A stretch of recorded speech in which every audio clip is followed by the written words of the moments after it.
Huwag kang lumingon.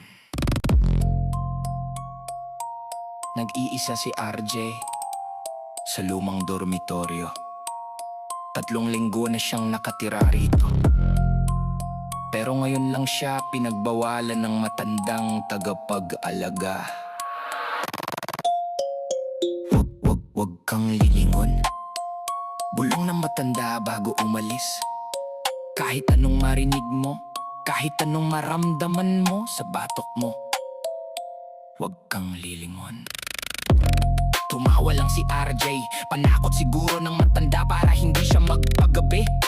Pero alas 11 na ng gabi at tahimik ang buong paligid.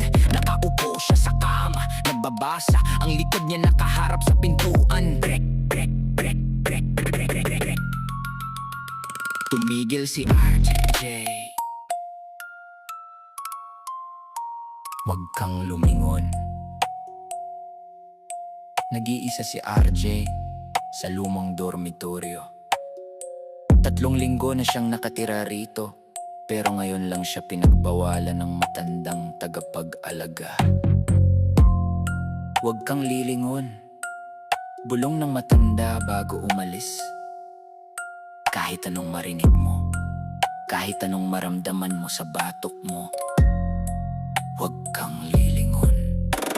Tumawa lang si RJ, panakot siguro ng matanda para hindi siya magpagabi. Pero alas 11 na ng gabi at tahimik ang buong paligid. Nakaupo siya sa kama, nagbabasa, ang likod niya nakaharap sa pintuan. Krek, krek, krek, krek, krek. Tumigil si RJ, ang ingay ay parang kuko na kumakayod sa sahig. Galing ito. Huwag kang lumingon.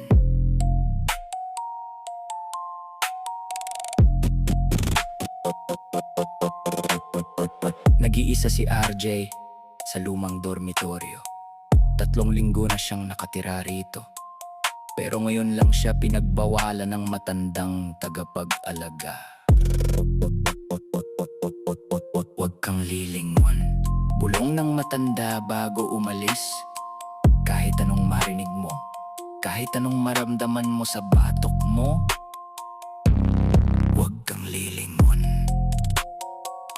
Tumawa lang si RJ, panakot siguro ng matanda para hindi siya magpagabi. Pero alas 11 na ng gabi at tahimik ang buong paligid. Nakaupo siya sa kama, nagbabasa, ang likod niya nakaharap sa pintuan. Krek, krek. Huwag kang lumingon.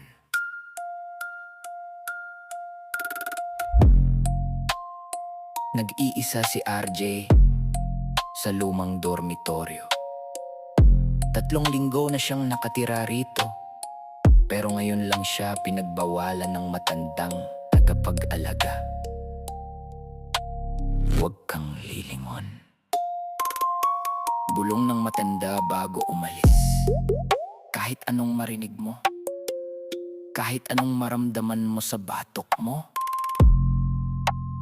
huwag kang lilingon.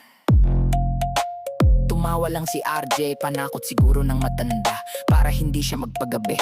Pero alas 11 na ng gabi at tahimik ang buong paligid. Nakaupo siya sa kama, nagbabasa, ang likod niya nakaharap. Nag-iisa si RJ sa lumang dormitoryo. 3 linggo na siyang nakatira rito. Pero ngayon lang siya pinagbawalan ng matandang tagapag-alaga. Huwag kang lilingon. Bulong ng matanda bago umalis. Kahit anong marinig mo, kahit anong maramdaman mo sa batok mo, huwag kang lilingon.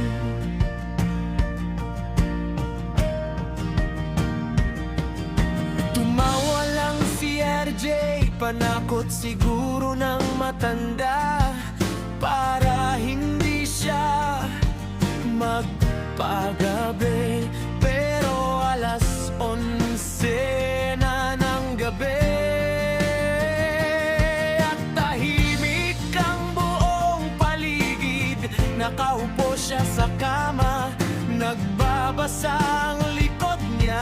nakaharap sa pintuan.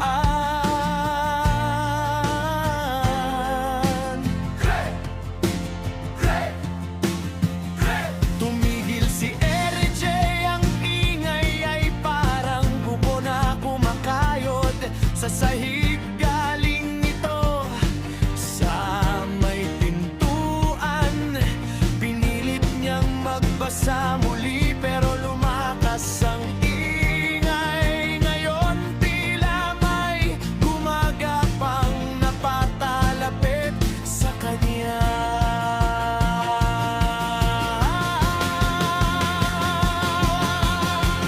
RJ! RJ! Nagyelo siya, isang boses na pabulong, halos dumidikit sa tainga niya. RJ! Huwag kang matakot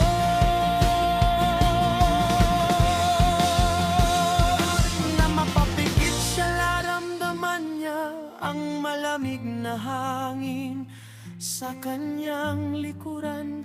May nakatayo na sa tabi ng kama. Lumingon ka. Bulong ng boses, sandali lang.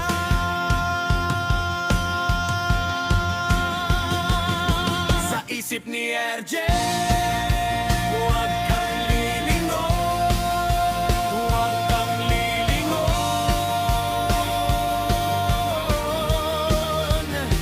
Pero may kakaibang puwersa na humihilas sa kanya. Isang pagnanasang tumingin sa likod. Lumingon ka, gusto mo lang naman, diba? Kanti-unti, hindi niya napigilan ng kanyang leeg ay dahan-dahang lumingon. Isang sigaw ang halos pumutol sa kanya.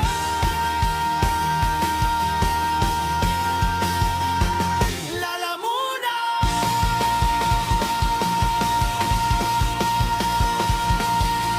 Walang mukhang nakatitig sa kanya.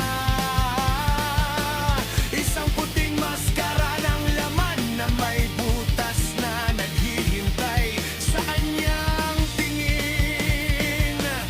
Biglang umalingaw-ngaw sa buong kwarto ang isang matinis na tingin. Maligalaw!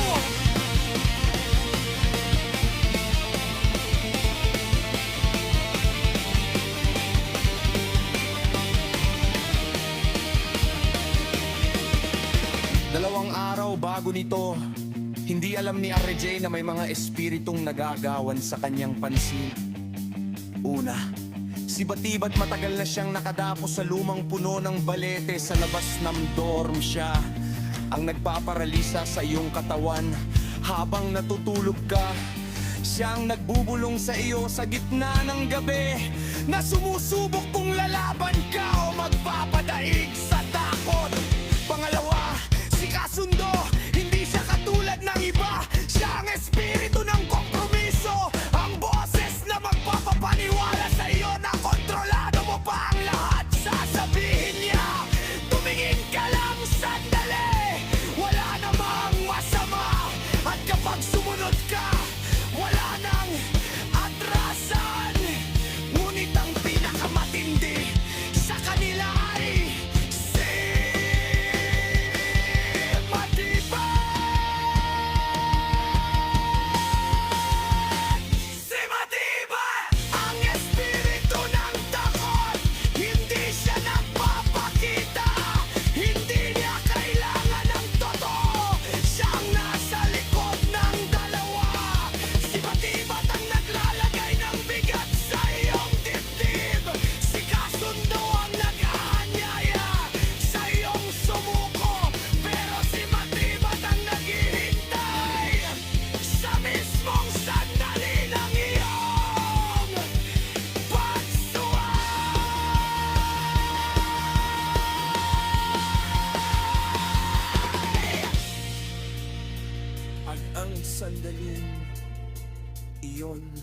ay ang maling galaw.